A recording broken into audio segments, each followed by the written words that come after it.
Alors, Monsieur Tan, vous êtes éleveur depuis combien de temps? Présentez-vous.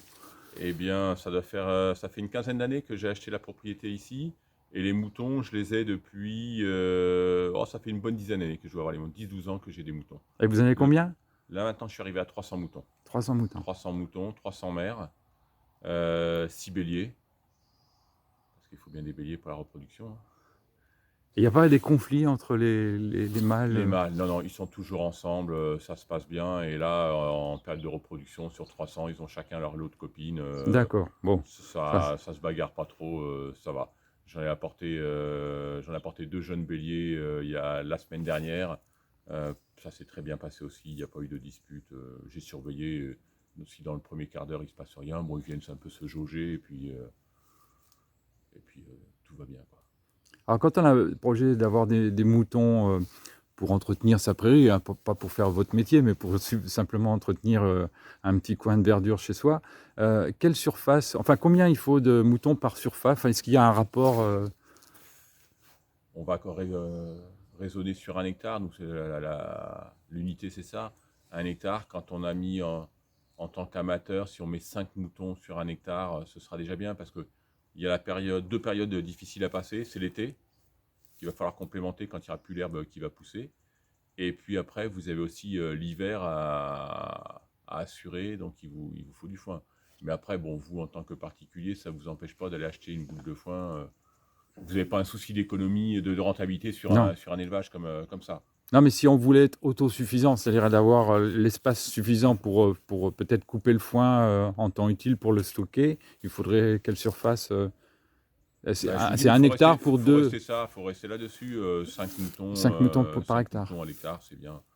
Quand on est en élevage performant, si on a la pluviométrie, on arrive à monter à 8, 10, peut-être plus.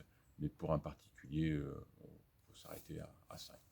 Et puis après, si vous avez, de toute façon, si l'herbe vous est dépassée par l'herbe au printemps, vous la coupez, vous en faites du foin éventuellement, quoi. D'accord. C'est ce qu'on fait nous aussi en tant qu'agriculteur, hein. Quand on est au printemps, on fait le foin pour Ah, pouvoir passer l'hiver. alors vous êtes éleveur bio. Qu'est-ce que ça signifie d'être éleveur de moutons, berger? Vous êtes berger? Oui, on peut parler de berger, hein. Quand on a des moutons, on parle de berger. En bio, eh ben, ça correspond à le respect d'un cahier des charges. Donc c'est essentiellement au niveau des cultures. Pour avoir un élevage des moutons bio, il faut qu'ils puissent évoluer sur des parcelles bio. On ne peut pas avoir des moutons bio Ah qui oui, vont manger de qui, l'herbe. qui a été traité, quoi. Exactement, Oui. pas spécialement traités, mais les Ouais, prairies, on ne les ouais. traite pas. Non, non, Mais mais il n'y aura pas de fertilisation chimique. Et puis, quand on va les complémenter en grains, ce sera des grains, du grain, enfin des céréales issues de l'agriculture biologique. d'accord. Et Donc justement, là, il là, y a un cahier des charges à respecter bien précis. On a des alors, contrôles, hein, tous les ans. Il y a entre 1 et 1 contrôle et demi. Et on vient, je présente toute ma comptabilité, on regarde toutes les factures, ils font un tour sur la propriété. tous les ans. À tous les ans, oui, oui. D'accord. Ça, c'est impératif, hein. On paye d'ailleurs pour avoir ce contrôle. Et à l'issue du contrôle, on nous donne un certificat comme quoi on est bien en bio. Et là, des gens qui m'achètent les moutons, même ma production, parce que je ne fais pas que ça, j'ai production de fruits, je fournis à la coopérative mon certificat. Et là, c'est bio. D'accord. Et Et là, ce vous. certificat, il est aussi contrôlable par tout le monde sur Internet. Très bien. Quand on connaît l'organisme, il y a plusieurs organismes certificateurs en France. Vous tapez le nom de l'organisme, vous tapez le nom de la personne que vous cherchez et vous avez son attestation en ligne. Alors, vous dites quand il y a des personnes qui viennent vous acheter les moutons, un mouton, ça coûte combien? C'est vendu combien en moyenne? Ah, faut compter, allez, un mouton qui va faire dans les 40 kilos, faut compter dans les 160 euros à peu près. 160 euros, 40 kilos. En vif, comme ça, je suis sur une base de 4 euros du kilo. D'accord. Enfin, du mouton, sur de l'agneau. Là, on parle agneau, c'est l'animal qui a à peine 1 an, qui est destiné à la consommation. D'accord. Agneau, c'est 1 an, et après, on parle de mouton. Moins d'un an. C'est Là, ça? C'est une question de novice, hein. Ouais, ouais, bah, je comprends, je comprends. Ça va être à consommer, c'est jusque 8-9 mois. Après, on a sur un animal qui commence à prendre du goût, c'est un peu plus fort à consommer, donc ça sent vraiment plus le mouton. Et passé un an, ouais, on parle plus d'agneau. On parle d'un mouton, ou même ça va passer dans la catégorie bélier. Et le marché de ça, il est complètement inexistant, quoi. D'accord. Et vous parliez de graines tout à l'heure. Alors, bon, ils se nourrissent avec la prairie, mais vous devez amener des compléments alimentaires avec des graines? Comment ça se passe? Je les complémente un petit peu. En été, là, les agneaux que j'avais pas fini qui n'étaient pas suffisamment gros pour être commercialisés, je les complémente avec un peu de grain. Là, c'est le grain que j'ai ici. C'est Il me quoi comme restait du soja, du il me soja? restait du triticale. Triticale, qu'est-ce que c'est? Triticale. Qu'est-ce que c'est que Ça ça? existe depuis longtemps. C'est un croisement entre du blé et du seigle. D'accord. C'est un blé qui est un peu plus rustique qu'un blé standard et qui a donc, justement la rusticité d'un seigle. Et Et ça, alors, c'est uniquement destiné à l'alimentation animale. On ne va pas faire de la farine électrique, rien, c'est destination alimentation animale. et en termes de volume par mouton, enfin par agneau, bon, Alors là, quand je les complémente, je suis à grand maximum, j'arrive à 500 grammes. 500 grammes Grand par... maximum. 500 500 grammes de mon mélange là que je donne par mouton et par jour, par agneau et par jour. Ah, par agneau et par jour. Ouais. D'accord. D'accord. Bon, après, je pèse pas à chaque fois, hein. Il y a un seau. Oui, à peu près, quoi. Hein. Ouais. Et donc ça, c'est l'été un peu et C'est l'hiver? l'été, mais ça, c'est parce que j'ai un souci de rentabilité. Celui qui, comme vous, qui voulait avoir que des moutons pour manger de l'herbe, vous n'avez pas besoin de donner du grain. C'est pour Ah le faire bon, on peut développer. ne pas donner de Bien sûr grain. que non. Ah Vous d'accord. trouvez du foin, ça vous suffira avec du foin. En plus, on parlait de moutons ouessants. C'est vraiment. Quand on parle de ces animaux-là, c'est des ruminants. C'est comme la vache, c'est fait pour manger. C'est entre guillemets, une usine pour manger de l'herbe, pour valoriser de la cellulose. Et quand, bien sûr, ils en raffolent de grains. Mais si vous leur donnez trop de grains, là, bon, ceux-là, ils sont habitués, mais vous prenez une bête qui n'a jamais mangé de grains, vous lui donnez un seau, Il ne sait pas. non, le soir, elle est morte. Ah oui, carrément. Elle s'est gavée de grains, Ah, ils vont pas se réguler, et la flore qu'ils ont intestinale, elle n'est pas habituée à digérer le grain, c'est de l'amidon, d'accord. c'est plus de la même chose. Et là, Ah oui, il y a donc tout un cycle qui se transforme, c'est l'acidose, c'est un peu complexe. Et mettre, là, ça m'est déjà arrivé. mettre Il faut les habituer. Voilà, c'est ça, parce que j'allais dire, faut mettre un agneau dans un endroit où il y a des poules, où il y a du grain. Eh ben, Là, voilà, ça peut être exactement. un Oui, danger, quoi. oui, Ouais, souci. d'accord. Et en termes justement de précautions sanitaires, enfin on va dire, de contrôle, qu'est-ce qu'il y a comme obligation, qu'est-ce qu'il y a comme nécessité Légalement, je pense qu'il faut se déclarer à l'EDE, c'est le... au niveau de la Chambre d'agriculture, comme quoi vous avez un petit élevage de moutons. Mais je pense que tous les particuliers qui ont des moutons, il n'y en a aucun qui est référencé à l'EDE. D'accord. Ouais, ça c'est un peu de l'administratif, mais bon, nous, c'est Oui. impératif pour qu'on puisse après exercer Ah notre oui. activité et puis solliciter les aides PAC. On a des contrôles pour ça si on n'a pas suffisamment d'animaux et on doit. Après, quand on vend les animaux, on a un document, on s'appelle un document de circulation. Donc, je vous vends 10 moutons, je marque qu'il y a 10 moutons qui sont vendus, je les ai vendus à un tel, et ça part l'EDE, il y a tout un circuit de. Oui, un enregistrement administratif, Voilà. quoi, voilà. Mais pour le C'est particulier qui beaucoup aurait moins juste deux, trois moutons, sophistiqué et contrôlé que sur la vache. voilà, La bien vache sûr. a une carte verte. Chaque vache a une carte d'identité en quelque sorte. Oui, oui, ça c'est normal pour un professionnel, c'est normal. Ouais, Mais que le mouton, il risquerait n'y a pas ça, quoi. un particulier qui aurait 2, 3 moutons et qui ne déclarerait pas ses moutons? Bon, il n'y a pas de souci. Il n'y a pas de souci. Il n'y a pas de souci. Il n'y a rien, il y a pas de. Et pour continuer, poursuivre sur l'ordre sanitaire, on va dire, quelles sont les précautions, enfin, qu'est-ce qu'il faut faire? Est-ce qu'il faut régulièrement faire venir le vétérinaire ou pas? Enfin, Non, nous, en tant que professionnels, le vétérinaire, on le fait même plus oui, venir ça, parce oui. qu'il Ah bon? prend aussi cher que la bête, quoi. Ah oui, ah carrément, Une oui. bête, une brebis de réforme, un peu fatiguée, ça vaut 80 € et si vous faites intervenir le veto, vous en prenez 60. Hein. Ouais. La dernière fois que j'ai fait ça sur une bête un peu docile, quoi, la mascotte, je dis quand même je vais l'emporter chez le veto. Bon, je suis pas revenu ici qu'elle était morte, ou le lendemain elle est morte. D'accord. Hein, Quels c'est sont des les animaux qui ont une espérance de vie d'une petite dizaine d'années. 10 ans? Ouais, au bout de 10 ans, il faut commencer à penser à changer. Donc c'est des cycles de rotation assez courts, vous ne pouvez pas vous permettre d'investir trop. Bien sûr. Et puis la valeur, ce serait la valeur. Quand, sur une vache, valeur c'est 1500, 2000 €. Oui, ok, ça supporte une visite d'un veto. Mais même le veto m'a dit un mouton. Nous, ils viennent nous faire une prophylaxie tous les ans. prophylaxie, c'est prise de sang et on recherche. Je suis en train de un truc qui n'existe plus d'ailleurs qu'on recherche, et ça c'est typiquement français. Donc, qu'est-ce qu'on la bruxelloise, je crois qu'on va chercher D'accord. sur le mouton. Une prophylaxie, Ça s'appelle prophylaxie, c'est le terme, c'est là le contrôle sanitaire. D'accord, qui est fait par, Ici, et le vétérinaire, ouais, il le fait sur l'ensemble de votre cheptel? On prend 50 bêtes. On fait Ah d'accord, 50 prises un de sang. échantillon qui... Ouais. D'accord, d'accord, Et en mouton, ce serait tous les 5 ans. Mais moi, comme je transhume, pour partir à la montagne, on est obligé d'avoir ça tous les ans. d'accord. Et pour les particuliers, quelles sont les Non, principales maladies ou risques Ah bah qu'on ce peut sera les avoir mêmes, hein, les maladies particuliers ou autres, Oui, oui. ce sera les mêmes. Mm. Le mouton est très sensible aux parasites.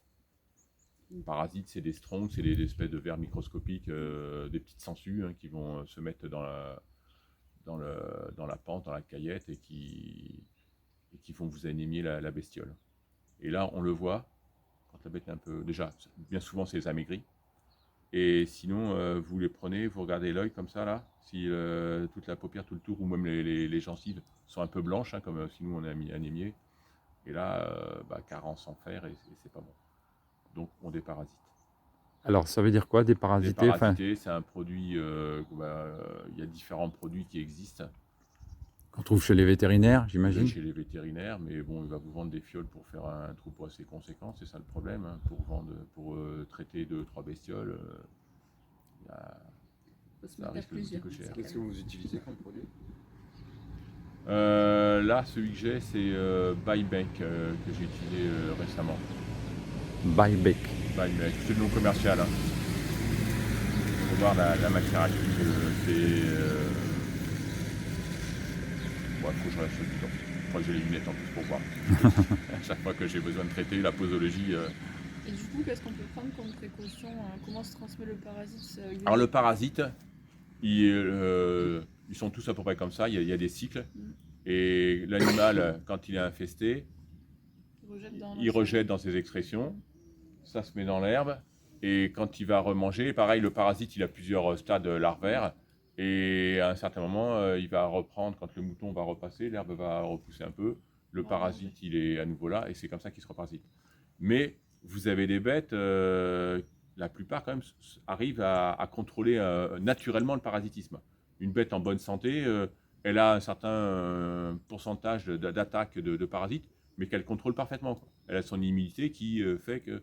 Mais à un moment, cette bête, s'il a un peu fragile ou autre, voilà. mais c'est comme nous quand on va Comme nous, quoi. Même principe, l'équilibre, il passe en faveur du parasite et il prend le dessus. Et les animaux qui sont très sensibles, c'est les jeunes, qui n'ont pas encore acquis l'immunité face à tous ces parasites. Ah, justement, je rebondis. Si on a par exemple un couple, un mâle, une femelle, puis bon, forcément, la nature fait que Oui, il y a les des petits. ils sont autonomes ou il y a des interventions à faire. Enfin, dans ces moments-là, quand il y a une naissance, qu'est-ce qu'il faut faire? L'agnelage, à 99% chez moi, ça se passe très bien. Ça sort tout seul, ça se présente. Je ne sais pas sur mes... Là, je vais avoir un peu plus d'agnelage, mais sur les 200 bêtes que je faisais agneler régulièrement, je ne sais pas si je tire peut-être 2 agneaux dans l'année, où j'ai de la mère à tirer. Après, quand sur des primipares, je suis un peu plus vigilant dessus, mais sur des vieilles brebis, j'ai l'avantage d'avoir une race un peu rustique. Alors ça, c'est quelle race justement? Celle-ci, c'est croisé. Hein. Ah. Là, dessus, c'est une dominance Texel et Charolais. C'est des bêtes là que j'ai été acheter pour du renouvellement. C'est né au mois entre mars et avril de cette année que le gars m'a dit.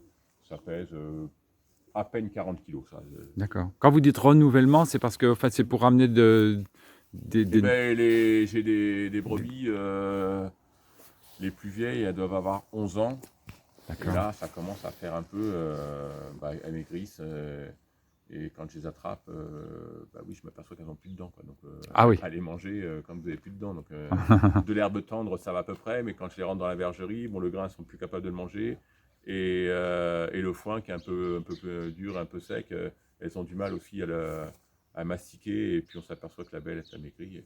Et puis on est dans la limite de l'espérance de vie des bestioles.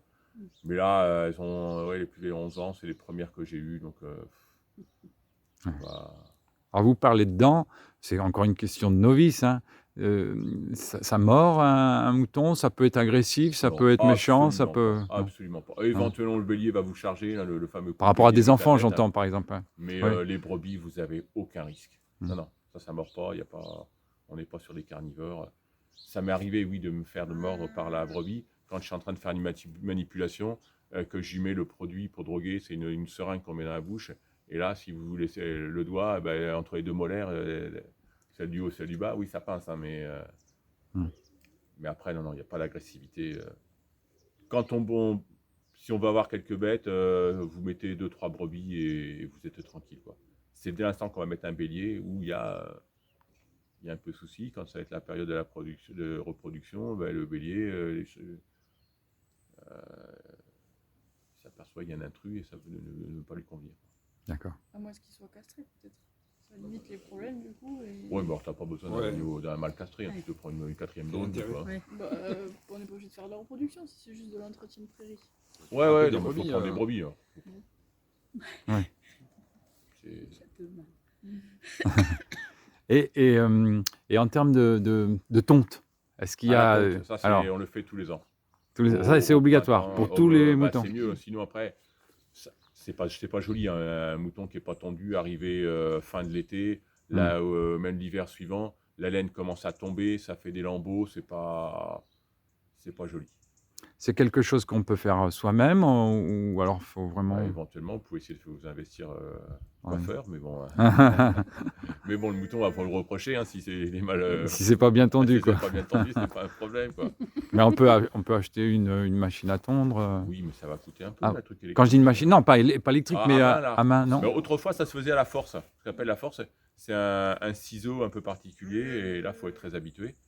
Mais sinon, moi, le gars, il vient, il fait ça avec. Ah, vous faites appel à quelqu'un Oui, qui oui, vient je chaque l'appelle, année. ouais. D'accord. Et quel est le prix d'une tonte? Comment ça se passe? Et ben nous, les gros élevages, c'est à la bête. Mais je sais que il doit nous prendre 1 Oh, €, je crois, Ah bon, par mouton? par mouton. Ah oui, mais vous, parce que vous avez Mais énormément vous, de si moutons. Vous mais l'appelez pour tondre pour 2 ou 2 3 moutons, il prend un forfait de mise en place parce Ouais, qu'il bah oui, il a quand De même pour déplacement. un quart d'heure à mettre bah oui. tout ça, donc c'est bien sûr, ça va être plus pas cher. comparable. Bien Ça va sûr. pas être Ah comparable. oui, c'est pas comparable. C'est clair. Non, non. Et la laine, vous en faites quoi après, du coup? Il repart avec. D'accord. Ouais, il se lave après. Puis il se débrouille, ça vaut plus rien. Ah bon? C'est pas une laine de grande qualité. Ces races-là, ça va à peu près. C'est une laine un peu chouette, hein. C'est des Texel, c'est des races anglaises, d'origine anglaise, donc ils ont des laines chouettes. Mais moi, mes castionnaises, c'est moitié crin, moitié laine. Il y a une houppette sur le dos.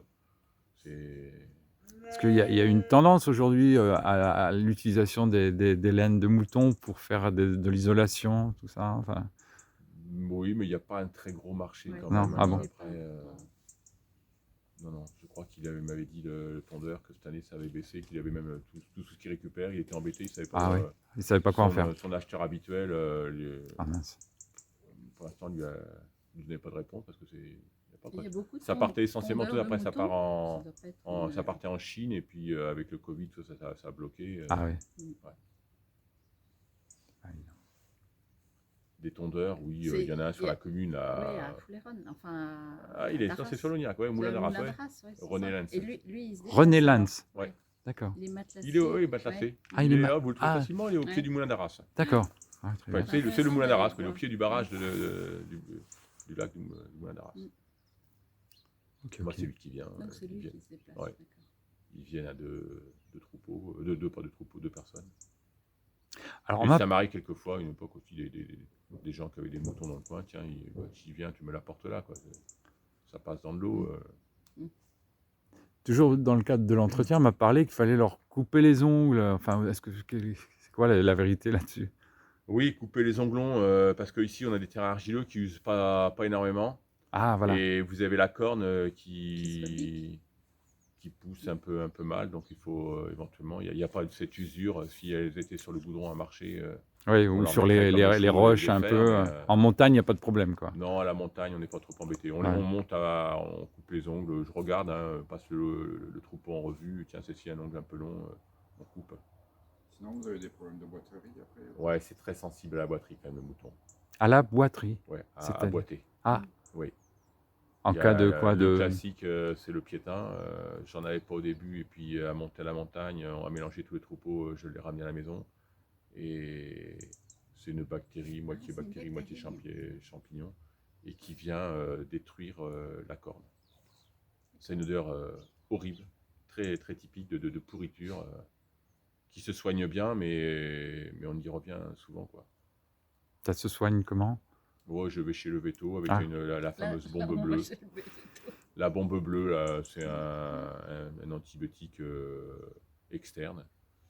Vous coupez, et puis ça commence en général par l'échauffement. On s'aperçoit dès le début, là, au tout début, l'échauffement entre les deux onglons. Là, si vous le prenez à temps, un petit coup de bombe, ça va pas plus loin. 2 jours après, la bestiole est... Et sinon, si on s'en aperçoit pas, quand on laisse sonner, on arrive jusqu'au stade où on trouve des asticots dans le pied. À la montagne, ça nous arrive aussi. La première fois que j'ai vu ça, j'étais des asticots, quoi. Ouais. Et cette année aussi, j'ai eu ça s'appelle après des miasmes, hein, quand c'est ces mouches qui viennent pondre sur la fourrure, la laine des moutons, et le mouton il est dévoré vivant en 2 jours. Aïe. En 2 jours. J'en ai un qui était comme ça, qu'est-ce qu'il y a, pourquoi il est tout seul? Puis l'animal qui est malade, le mouton, il va se mettre autant. Il C'est un s'isole. animal grégaire, ils sont toujours ensemble. Mais si vous en voyez un dans un troupeau, si vous en avez 2, c'est sûr, vous avez l'impression que les 2 sont malades s'ils sont écartés. Mais moi, je tiens cette bête-là, elle se met à l'écart s'il y a quelque chose qui ne va pas, quoi. Et j'avais été voir, des asticots sur le dos. J'ai remonté, elle a crevé, quoi. Ça a crevé, c'est trop tard, irrécupérable. Ah, vous parlez d'animal grégaire. Quand on est un particulier, qu'on veut avoir quelques moutons pour entretenir, justement, il faut en avoir 2-3 au minimum. Un seul, c'est... Quand j'avais vendu à une époque, je leur dis toujours 3. Voilà. C'est pas que je veux forcer mon vente de moutons, hein. On arrive à les vendre ailleurs. Parce que si vous en prenez 2, il en meurt un, vous en revenez au problème de 1, le temps d'en trouver un. Vous en prenez 3, il ne va pas en mourir 2 tout de suite quand même. Donc c'est bien d'en avoir au moins 3. Et après, tout dépend de la surface que l'on a, quoi. Ouais, bien sûr. Mais après, si on a trop petit, on ne prend pas de moutons non plus, quoi. Non, ouais. Et en termes d'habitat, alors, est-ce qu'il y a enfin, qu'est-ce qu'il faut leur mettre comme habitacle, quoi? Est-ce qu'il y a des précautions particulières? Je suis plein air intégral, et passe aussi l'hiver dehors. Ah, dehors, intégralement? Oui, j'ai 300 bêtes, la bergerie n'est pas assez grande, et je m'aperçois qu'elle se porte très bien. Comme je dis souvent à des collègues quand on discute, il ne faut pas confondre le bien-être de l'éleveur et le bien-être des animaux, quoi. D'accord. Nous, en hiver, on est bien dans le bâtiment, mais les bêtes, même quand il pleut, elles vont faire un tour dehors, elles sont très bien.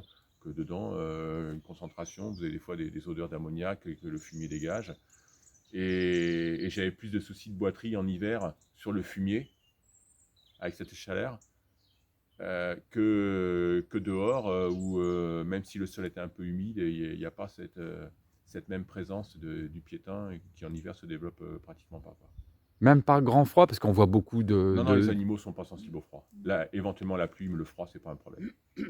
Donc il faut un abri quand même. C'est mieux quand vous êtes un particulier d'avoir le toit, là, un petit cabanon pour que vos moutons se mettent dedans. Et le jour où vous les attrapez pour faire l'intervention, vous les habituez à mettre un petit peu de grain, vous apportez du grain, ils sont là, vous mettez la barrière et vous pouvez attraper le mouton, quoi. Il y a quand même cet intérêt-là d'avoir une cabane, c'est de pouvoir aussi attraper la bestiole. Ok. Moi, quand j'interviens, j'ai le parc derrière et on les ramène, quoi. Dans le pré, vous pouvez courir pendant un bout de temps. Oui. Vous voyez d'autres questions? Luzerne, c'est bon pour le mouton, quoi. La luzerne en foin, c'est pas un souci. La luzerne verte, oui, il y a des risques de météorisation, de les faire gonfler. Surtout quand on ne sont pas habitués, là, faut pas... Et si vous en avez un peu, le mieux c'est de la couper. Elle fane un petit peu et le soir, vous pouvez aller mettre les moutons dedans. Moi, j'en ai dans mes prairies, j'ai des zones où il y a un peu de luzerne. J'ai pas de souci parce qu'il n'y a pas une grosse proportion. Que ce soit luzerne ou le trèfle blanc, on a la même chose, hein. Toutes les légumineuses, il y en a certaines qui ont tendance à être météorisantes. Météorisante. Météorisantes. Ça veut dire, précisément? Ça les fait gonfler. D'accord. on les fait gonfler. La réaction, je ne sais plus trop quoi. Et si vous le voyez rapidement, pour les faire dégonfler, la méthode barbare, c'est de prendre le couteau et Oh. le trocard, ça s'appelle, à un endroit bien précis. Moi, j'ai jamais fait. Et sinon, vous leur faites avaler de l'huile de cuisine. De l'huile de cuisine. De l'huile de cuisine. Ça les empêche. Là, la mousse, elle s'arrête. En fait, elle s'étouffe quand elle météorise. La panse, ça se met à gonfler, à faire de la mousse, et ça bloque la respiration, ça bloque tout. Parce que ça les arrive pas à vomir, quoi. Et dès l'instant que vous mettez de l'huile, la mousse disparaît et ça revient. Est-ce qu'il y a des questions qu'on ne vous aurait pas posées et des réponses que vous auriez auxquelles on n'a pas pensé? Les clôtures. Ah oui, les Oui, clôtures. les Ah oui, clôtures. ah oui, les clôtures. Alors pour être tranquille, c'est ça en particulier, on met ce qu'on appelle le grillage à mouton, l'Ursus, du grillage. 80 cm de haut, quand il y a toutes les hauteurs. Pour être bien, vous Ça, il mettez saute pas. 1 mètre, 1m20. Là, 1m20, vous êtes sûr que ça ne va pas passer. 1m20, c'est ça. Celui-ci là, du milieu, c'est 1m30, donc le mouton ne va jamais sauter. Là. Ah oui. Ouais, ouais. Du 80, Ah, il vous avez pourrait. des bêtes un peu vicieuses. Là, oui, j'en ai quelques-unes qui sont capables de sauter là. J'en ai eu, il a fallu que j'arrête. Quand je donnais dans la bergerie, je donnais, avant que je sois complètement en plein air, j'avais un local où les agneaux pouvaient passer, une barrière spécifique sélective. Les agneaux passaient, accès au grain, les mères n'y allaient pas, et j'en ai une, il a fallu que je monte à 1m30, voire 1m40 pour l'empêcher de passer. Mais il y a toujours des particularités, sinon on s'embêterait, ce C'est serait les ennuyeux. caractères. Donc, piquer tous les 4 mètres, je les mets. 4 Distance. mètres. Celui-ci, bon, il n'y a pas 4 mètres, Non. c'est la clôture un peu particulière. Mais sinon, je suis à 4 mètres du grillage. On le met en tension. Il faut mettre des jambes de force par chaque angle. Mais là, c'est le mauvais exemple, j'en ai pas mis, mais je vais en mettre. Parce Mais que oui, dans le pour- terrain argileux, en hiver, tout va bien. Et l'été, vous arrivez, le poteau, vous enfoncez 80 cm de profondeur, vous le reprenez, vous partez avec. Ça a fondu, ça a lézardé. Et... Donc, à peu près partout cet hiver, c'est mon occupation de mettre des jambes de force pour que ça reste bien tendu, été comme hiver. D'accord. Il y a la clôture électrique, mais après, si vous avez des petits-enfants, des enfants, s'approchent, ils prêtent une châtaigne, donc c'est quand même mieux. Le grillage, vous êtes tranquille. Ils viennent une fois et pas deux. Ouais. Ouais, moi j'en ai déjà pris, j'y reviens de temps en temps et j'aime pas trop ça. Je me fais avoir, je sais pourtant. Mais il y en a qui ne craignent pas. J'ai mon fils, il vous prend le fil. Il faut dire bonjour au courant, mais non, bonjour au courant, j'aime pas. J'ai jamais essayé, mais il paraît que si on donne la main à quelqu'un et qu'on prend le... Ouais, c'est la personne ça, qui c'est se ça, prend le jus, fait. quoi. Hein. Ouais, on sert de conducteur, ça va plus loin. C'est au bout, non, moi j'aime pas. Et Très en bien. plus, clôture électrique, si vous avez une panne de courant, non, c'est quand même. Moi j'ai les deux. J'ai tout le périmètre de la propriété qui est maintenant en grillage et les séparations internes, je les ai fait en électrique. Je suis passé en 3 fils, je suis passé en 5 fils parce qu'en 3 fils, j'en ai quelques-unes qui arrivent à passer. Et c'est les jeunes agneaux qui sont habitués, ils arrivent à passer, ils sont un petit peu curieux. Les mères restent tranquilles, mais les agneaux, ils arrivent à passer, et puis après, ils appellent, et il y a 2-3 mères qui viennent, et puis vous avez le bordel complet. Ça- 5 fils à 30 cm avec. Non. Je suis, non, 5 fils à 30, ça fait 1m50. Non, je suis à 17,5, je crois, j'ai corrigé l'autre jour. Non, 30, l'agneau en bas, il passe. Alors, une question par association d'idées m'arrive là, c'est que si un agneau justement s'échappe, passe et puis crée un accident, est-ce qu'il ne faut pas justement avoir une assurance? Est-ce qu'on doit se... Voilà, comment ça se passe? s'il se fait percuter par une voiture, je pense que c'est comme le lapin, c'est pas très gros. La voiture, elle va pas aller au garage. Le mouton peut-être, mais non, je sais pas. Faites Je- se renseigner auprès de l'assureur, Ouais. la responsabilité civile, comment ça se Ouais. passe.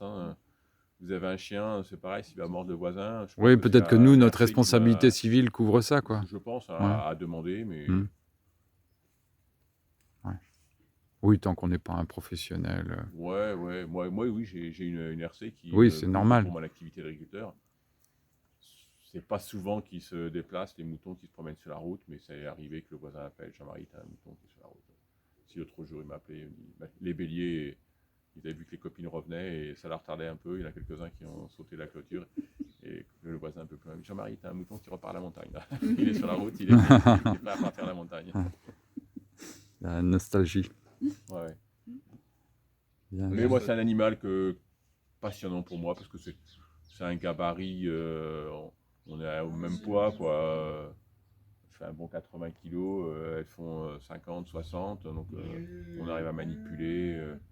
Il n'y a jamais personne qui s'est fait agresser. Oui.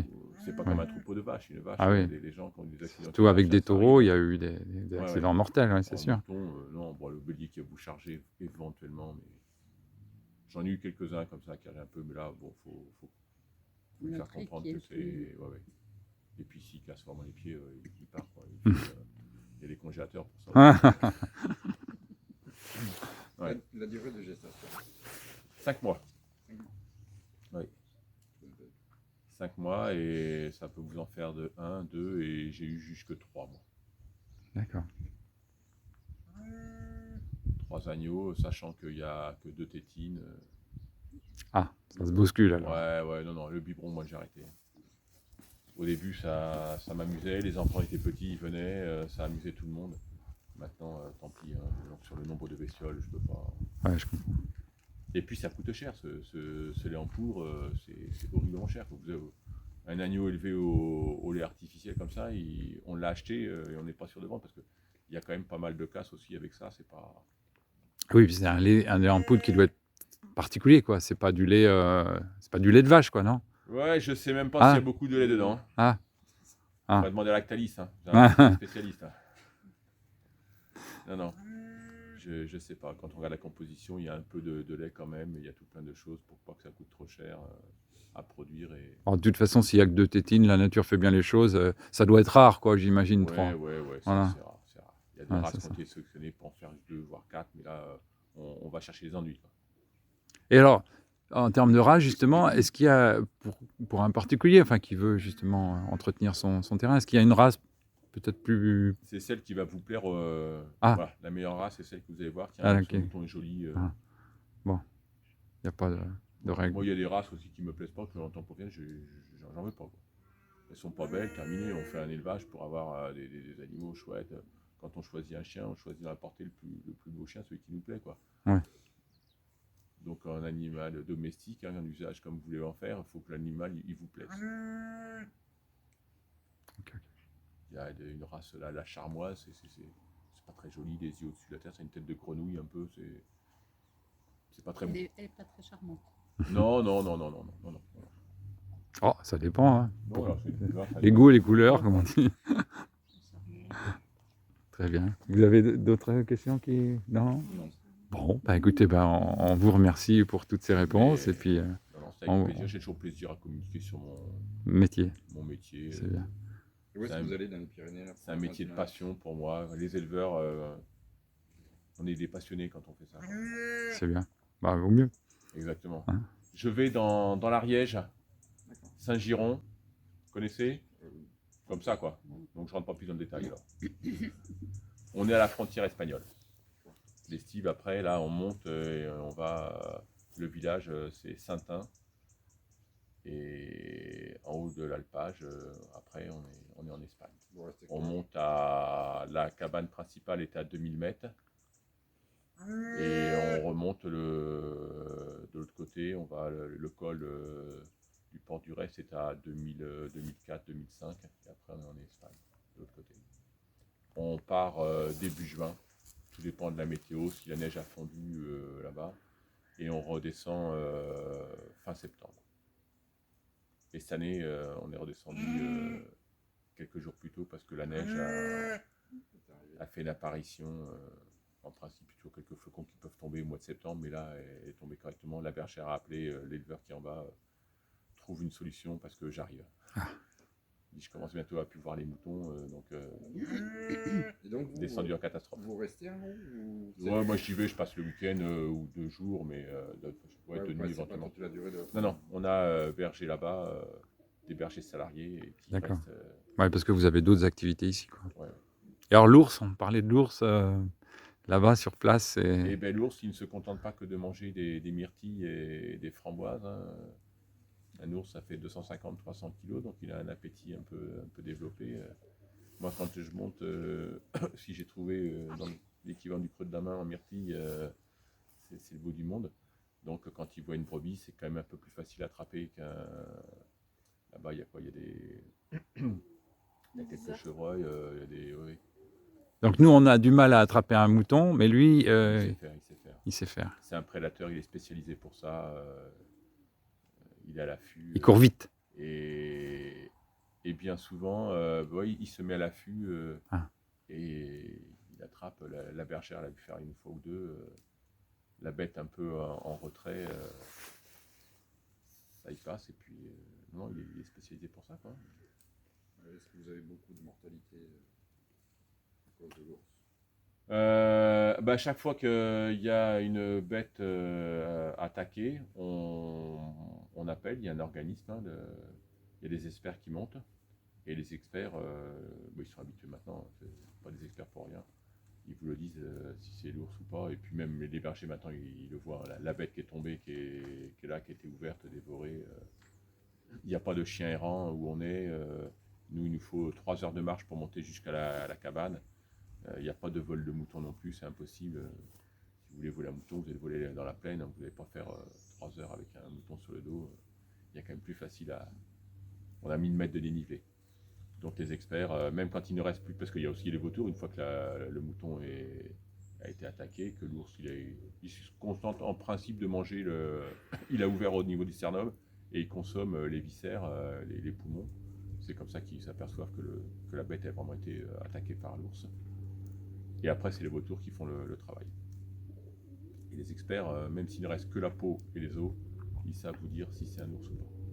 Et après, il y a aussi le mouton, enfin l'ours qui a été couru un peu, qui a fait des rochers, ce qu'on appelle arrivé près d'un ravin, il précipite le troupeau. Ah. Et il y a celles qui tombent, elles n'ont pas été dévorées, mais bon, quand il y a une dizaine de bêtes en bas, et les types, il y a des experts, ils viennent aussi, on retrouve des traces.